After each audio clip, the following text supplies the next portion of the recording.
Ci Olive, kalau kita tadi sudah janji ke Sobat Cuan begitu ya, ada cerdas 5 menit dari Ci Olive soal tidak perlu tunggu suami, banyak wanita beli rumah sendiri. Ini pasti ada tips dan juga triknya. Seperti apa Ci Olive? Oke, thank you. Oke, Sobat Cuan. Kita ketemu lagi di tips cerdas 5 menit. Semakin banyak wanita yang menunjukkan kemandirian finansial mereka dengan membeli rumah. Bahkan sebelum menikah, menurut data Bank Tabungan Negara, sekitar 32,5% dari total akad KPR di program Sejuta Rumah dipegang oleh perempuan. Ini adalah tren yang positif yang menunjukkan bahwa wanita kini tidak harus menunggu pernikahan untuk memiliki properti. Langkah besar ini semakin menunjukkan bahwa wanita semakin merdeka secara finansial dan siap untuk memiliki aset sendiri tanpa harus bergantung pada laki-laki. Bagi banyak wanita, rumah bukan hanya sekedar tempat tinggal, tetapi juga simbol kemandirian dan bisa menjadi investasi apabila disewakan. Namun setelah menikah, kepemilikan rumah bisa menjadi isu tersendiri jika pasangan punya pandangan yang berbeda. Diskusi tentang pengaturan harta seperti perjanjian pranikah bisa jadi pilihan untuk mencegah konflik di masa depan. Untuk itu, bagi wanita yang sudah punya rumah sebelum menikah, membuat perjanjian pranikah bisa menjadi langkah cerdas untuk mengamankan aset tersebut. Ini tidak berarti menutup kepercayaan, tetapi lebih pada perlindungan aset yang sudah dimiliki.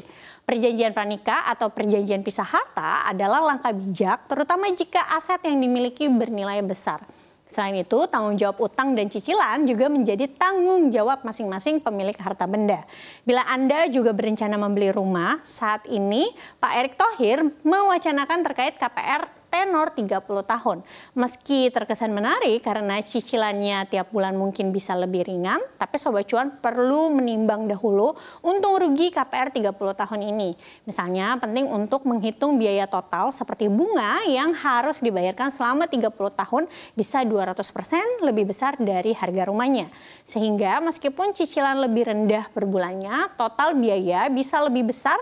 Jadi perhitungkan matang-matang apakah keuntungan bunga rendah dan tenor panjang menguntungkan atau justru menambah beban keuangan ketika bisa mendekati pensiun nanti. Lalu apakah lebih baik KPR 30 tahun atau lebih baik ngontrak nih? Ini tergantung pada tujuan keuangan dan stabilitas penghasilan. Kalau punya rencana tinggal jangka panjang dan penghasilan stabil, membeli rumah bisa menjadi pilihan. Namun kalau masih banyak ketidakpastian atau rencana berpindah-pindah, menyewa mungkin lebih fleksibel.